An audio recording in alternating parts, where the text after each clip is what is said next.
조선 말기 격변의 시대를 관통한 한 여인이 있었습니다. 그녀는 왕비가 되지 못했으나 대왕 대비가 되었고 남편과 아들을 먼저 떠나보내는 슬픔을 겪었으며 3명의 왕을 지켜보고 2번의 수렴청정을 경험했습니다. 조선이 근대로 접어드는 역사의 현장에서 82년의 긴 생을 살다간 신정왕후 조씨, 그녀의 이야기를 시작하겠습니다. 1809년 풍양 조씨 가문에서 한 여자아이가 태어났습니다. 아버지는 풍운부원군 조만영이었고 어머니는 송중길의 6대 손인 덕안부부인 송씨였습니다. 명문가의 장녀로 태어난 그녀에게는 특별한 운명이 기다리고 있었습니다. 1819년 10월 11일 그녀의 나이 12살 때였습니다. 숭정전에서 왕세자빈 칡빌레가 성대하게 거행되었습니다. 순조는 교명문을 통해 세자빈의 덕목을 강조했습니다. 조씨는 대대로 벼슬한 집안이요 해맑은 좋은 자질이다. 길한 경사와 상선이 선대에 쌓여 그 몸에 모였으며 정정과 화유는 천성으로 타고나서 얼굴에 드러났다. 순조의 교명문은 단순한 격식이 아니었습니다. 그것은 왕세자빈으로서 지켜야 할 도리와 책임 그리고 종묘사직을 이어갈 사명을 일깨우는 훈유였습니다. 어린 나이에 왕세자빈이 된 그녀는 궁궐의 법도를 배우며 왕실의 여인으로 성장해 갔습니다. 혼인생활 8년째인 1827년 7월 18일 드디어 기쁜 소식이 전해졌습니다. 오후 3시에서 5시 사이 세자빈이 원손을 순산한 것입니다. 순조의 유일한 손자였습니다. 영중추부사 한용기는 이렇게 아뢰었습니다. 하늘과 조종들께서 묵묵히 도우시어 빈군께서 원손을 순산하셨으니 이는 실로 억만년 종사직의 무궁한 기쁨입니다. 원손 훗날의 헌종이었습니다. 그러나 이 기쁨은 오래가지 못했습니다. 왕세자빈으로서의 생활은 순탄했습니다. 남편 효명세자는 총명하고 학문을 좋아하는 인물이었습니다. 1827년 아들을 낳은 후 그녀는 왕실의 며느리이자 원손의 어머니로서 안정된 위치를 차지하게 되었습니다. 그러나 행복은 오래가지 않았습니다. 1827년부터 효명세자는 아버지 순조를 대신해 대리청정을 시작했습니다. 젊은 세자는 개혁적인 정책들을 추진하며 활발한 정치 활동을 펼쳤습니다.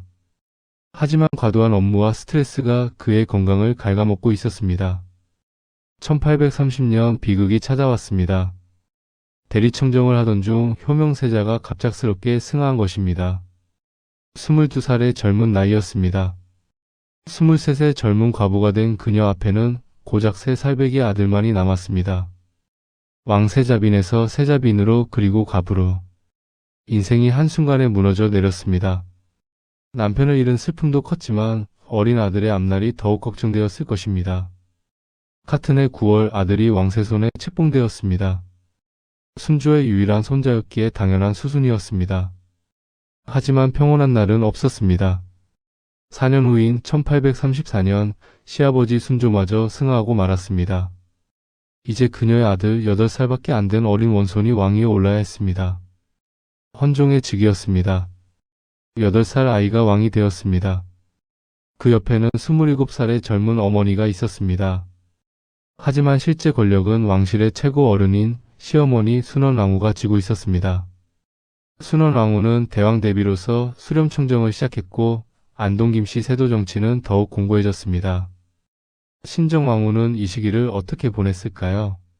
남편을 잃고 어린 아들이 왕이 되는 것을 지켜보며 그녀는 왕실의 며느리로서 그리고 어머니로서 조용히 자신의 자리를 지켰을 것입니다. 아직 그녀의 시대가 오려면 더 많은 시간이 필요했습니다. 남편이 왕이 되지 못하고 세상을 떠났기에 그녀는 중전의 자리에 오르지 못했습니다. 하지만 아들이 왕위에 오르자 특별한 일이 벌어졌습니다. 효명세자가 익종으로 추승되면서 그녀는 왕비를 거치지 않고 왕세자빈에서 바로 왕대비가 된 것입니다. 조선 왕조 역사에서도 드문 일이었습니다. 1836년 헌종 2년 10월 11일 대왕 데뷔 전에 문인의 존호가 가상되고 왕데뷔 전인 그녀에게는 효유라는 존호가 올려졌습니다. 효유 왕데뷔 효성스럽고 너그럽다는 뜻이었습니다. 왕실의 최고 어른인 시어머니 순원왕후 즉 문인 명경 대왕 데뷔만큼은 아니었지만 왕의 생모로서 그녀에게도 상당한 영향력이 생겼습니다. 이 시기 조선의 정치는 세도 정치의 한가운데 있었습니다. 시어머니의 친정인 안동김씨와 자신의 친정인 풍양조씨 두 가문이 정치의 중심에 섰습니다. 그녀의 아버지 조만영을 비롯한 풍양조씨 가문은 안동 김씨만큼은 아니지만 중요한 정치 세력으로 떠올랐습니다. 그러나 세간의 인식과 달리 두 가문은 적대적 관계가 아니었습니다. 사극이나 영화에서 흔히 보는 것처럼 상대 가문을 죽이거나 유배 보내는 일은 실록 어디에도 기록되어 있지 않습니다. 안동 김씨가 사실상 편찬한 헌종실록과 철종실록에도 조인영, 조만영 등 풍양조씨 유력 인물들이 우호적으로 기술되어 있는 것이 이를 증명합니다. 두 가문은 왕이나 중전의 자리, 주요 관직을 두고 정치적으로 경쟁하고 견제하는 관계였지 피로 얼룩진 싸움을 벌이지는 않았습니다. 어떤 면에서 신정왕후의 처지는 조선 초기 소해왕후 한씨, 즉 인수대비와 비슷했습니다. 소해왕후도 남편 덕종이 세자로 승하하는 바람에 왕비가 되지 못했지만 아들 성종이 즉위하면서 왕대비가 되었고 수렴청정까지 했던 인물이었습니다. 1847년 효유 왕대비는 40살을 맞이했습니다. 창덕궁 인정전에서 성대한 진화연이 열렸습니다. 헌종이 직접 치사와 전문 표리를 올렸습니다. 21살의 젊은 왕이 39살의 어머니를 위해 정성을 다했습니다. 남편과 시아버지를 일찍 잃고 어린 아들을 왕으로 키워낸 그녀에게 이날은 그동안의 고난이 조금은 위로받는 날이었을 것입니다. 하지만 행복은 오래가지 않았습니다. 1849년 헌종 15년이었습니다. 23세 젊은 나이에 헌종이 후사 없이 급소하고 말았습니다. 신정왕후는 42살이었습니다. 23세 남편을 잃었고 이제 42의 아들마저 먼저 보내야 했습니다. 어머니로서 겪을 수 있는 가장 큰 비극을 2번이나 경험한 것입니다. 효명세자를 잃었을 때는 젊은 과부가 되었고 헌종을 잃은 지금은 자식 없는 어머니가 되었습니다. 정조의 직계 혈통이 단절되는 순간이었습니다. 신정왕후에게 이것은 단순히 아들을 잃은 슬픔만이 아니었습니다. 남편 익종의 대가 끊어진다는 의미이기도 했습니다.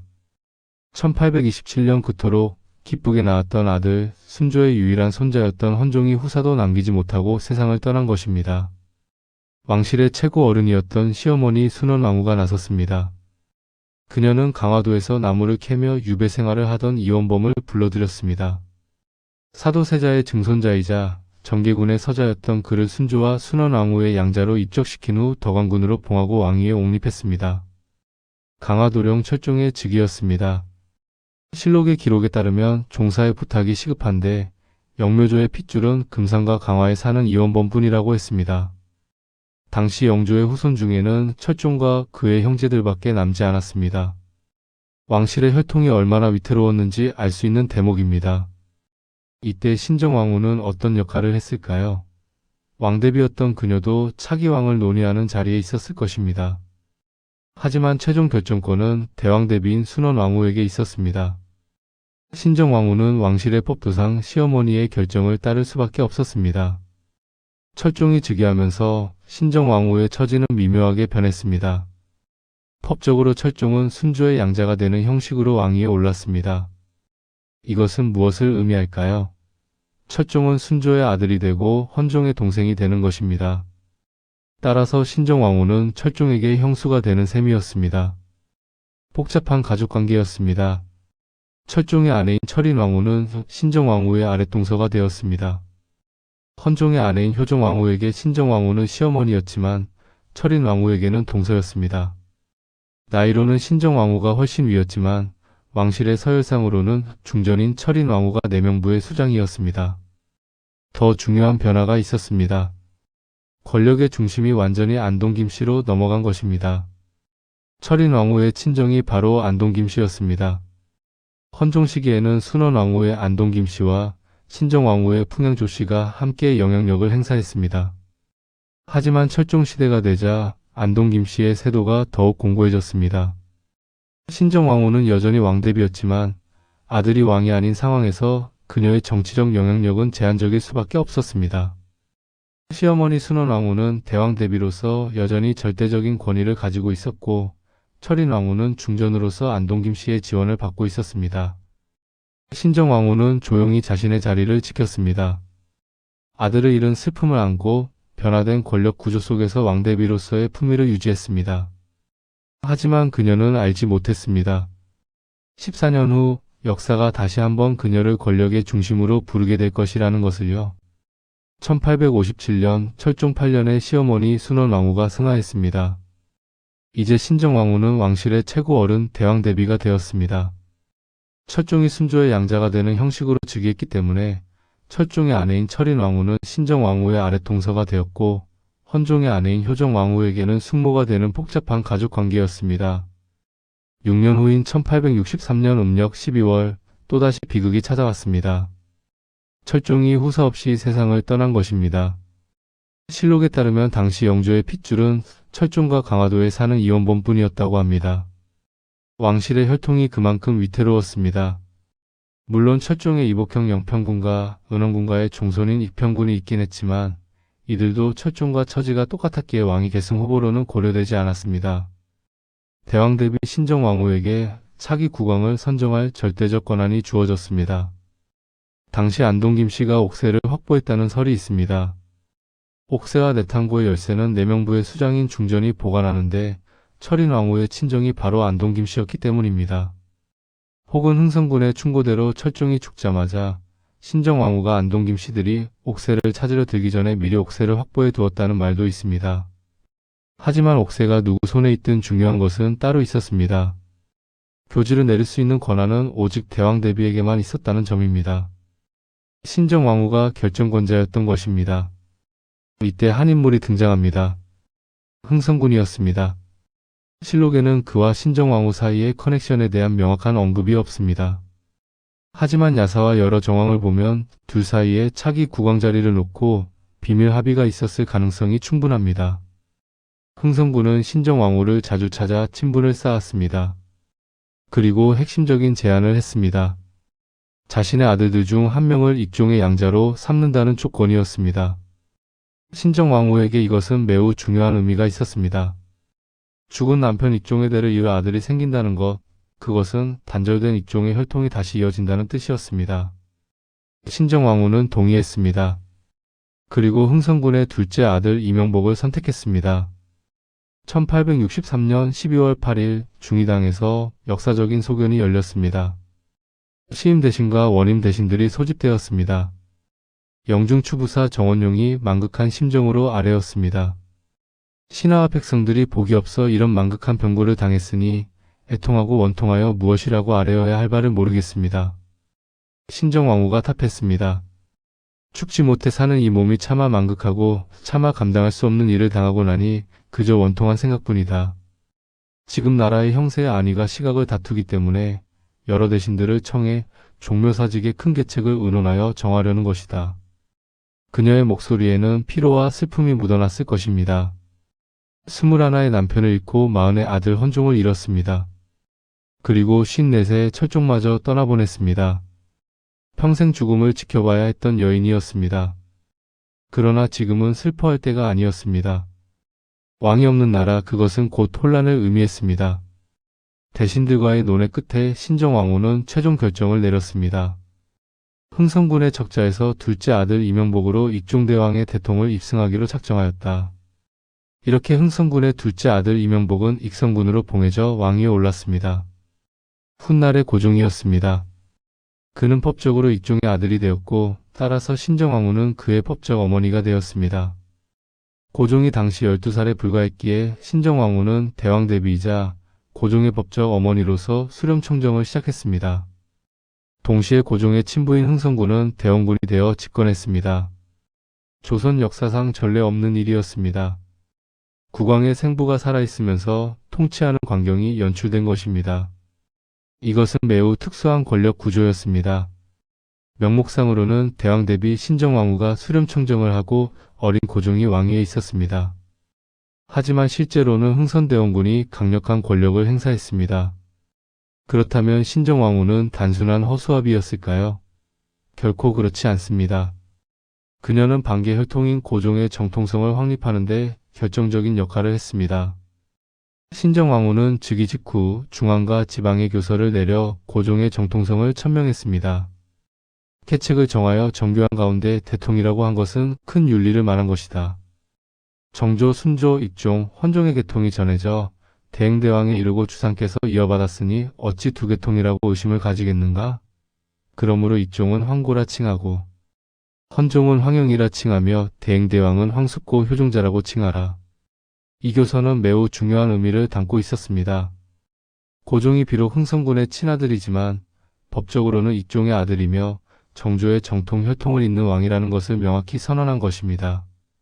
익종은 황고입니다. 돌아가신 아버지를 뜻합니다. 헌종은 황영 돌아가신 형입니다. 철종은 황숙고이자 효종자 돌아가신 아버지의 동생이자 효도로서 따르던 분입니다. 이렇게 복잡한 촉보와 명분을 정리하는 것, 그것은 왕실의 최고 어른인 대왕 대비만이 할 수 있는 일이었습니다. 대원군이 아무리 실권을 쥐고 있어도 왕실의 법통과 정통성을 확립하는 것은 신정왕후의 권위 없이는 불가능했습니다. 이것이 바로 그녀가 단순한 허수아비가 아니었던 이유입니다. 3년이 지나 고종이 15살이 되었습니다.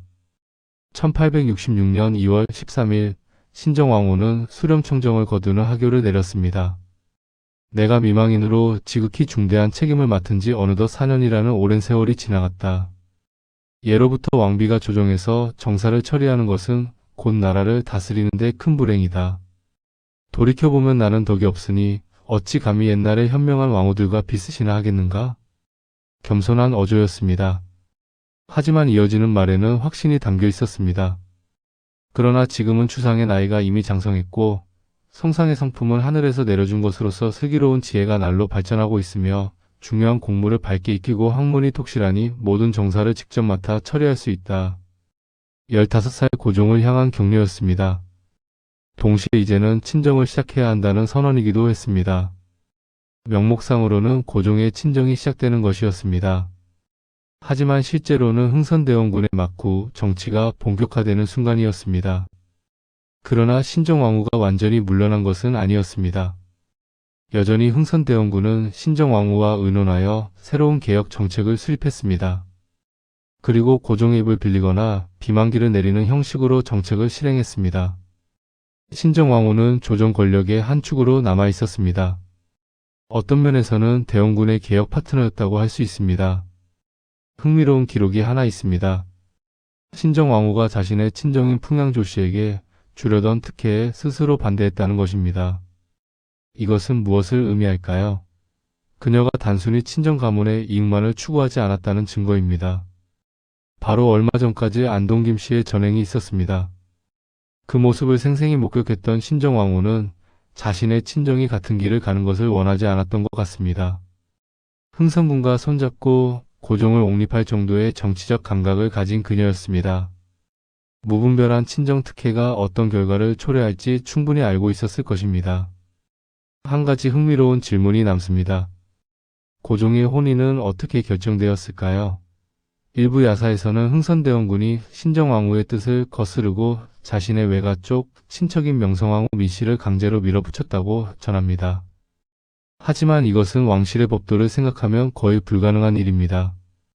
왕의 결혼은 대비를 포함한 내전의 뜻이 최우선이었습니다.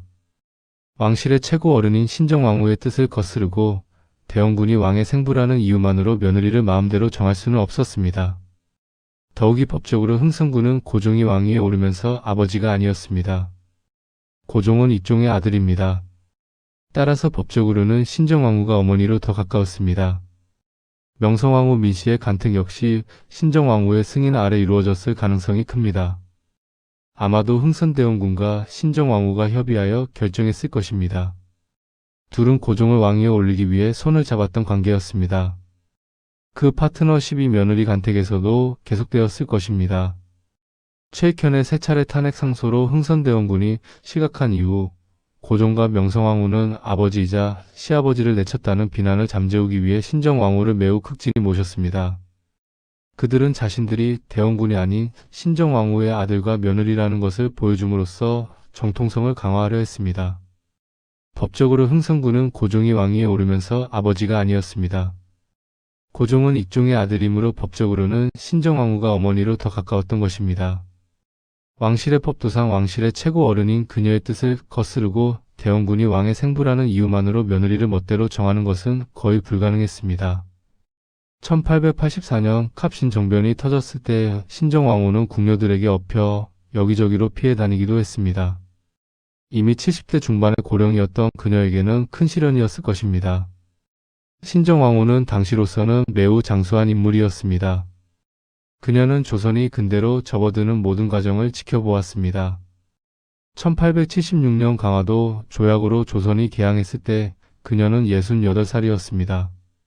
1885년 제중원이 설립되었을 때는 77살, 1886년 이화학당이 설립되고 육영공원에서 영어 등 서양 외국어 교육이 실시되었을 때는 78살이었습니다. 1887년 경복궁에 전기가 들어왔을 때 그녀는 79살이었습니다. 촛불과 등잔불만 보고 살던 그녀가 전기불을 보았다는 것, 상상하기 어려운 일입니다. 지구 반대편 오스트리아 마이너스 헝가리 제국에서 온 블라디미르 폰 키텔의 사절단이 그녀의 장례식 리허설을 참관했다는 기록도 있습니다. 조선이라는 전통 왕조가 근대 국가로 변모하는 과정, 그 모든 것을 그녀는 목격했습니다. 1890년 4월 17일 경복궁 흥복전이었습니다. 오후 1시에서 3시 사이 대왕 데뷔전이 승하했다는 정교가 내려졌습니다.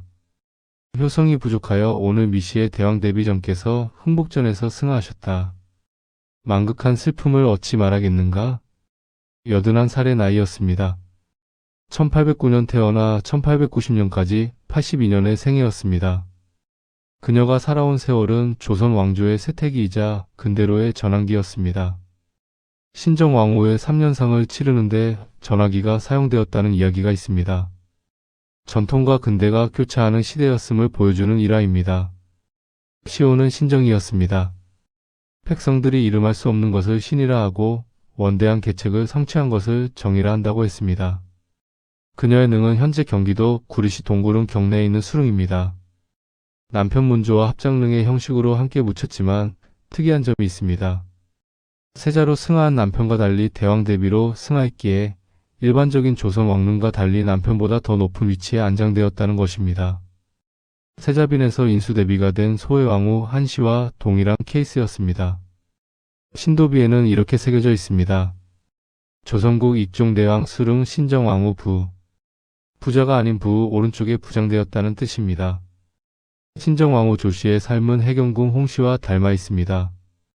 둘 다 남편과 아들을 먼저 떠나보냈고 상당히 장수했으며 격변의 시대를 살았습니다. 하지만 신정왕후는 해경궁과 달리 직접 수렴청정을 하며 권력의 중심에 섰고 3명의 왕을 지켜보았습니다. 그녀는 왕비가 되지 못했지만 대왕 대비가 되었습니다. 중전의 자리에 오르지는 못했지만 조선의 마지막 대왕 대비로서 역사에 이름을 남겼습니다. 촛불의 시대에서 전기불의 시대로 세국의 시대에서 개화의 시대로 그 모든 변화를 지켜본 증인이었습니다. 신정왕후 조씨 조선의 마지막 대왕 대비. 그녀의 생애는 한 여인의 삶이자 동시에 조선 말기 82년 역사의 축소판이었습니다.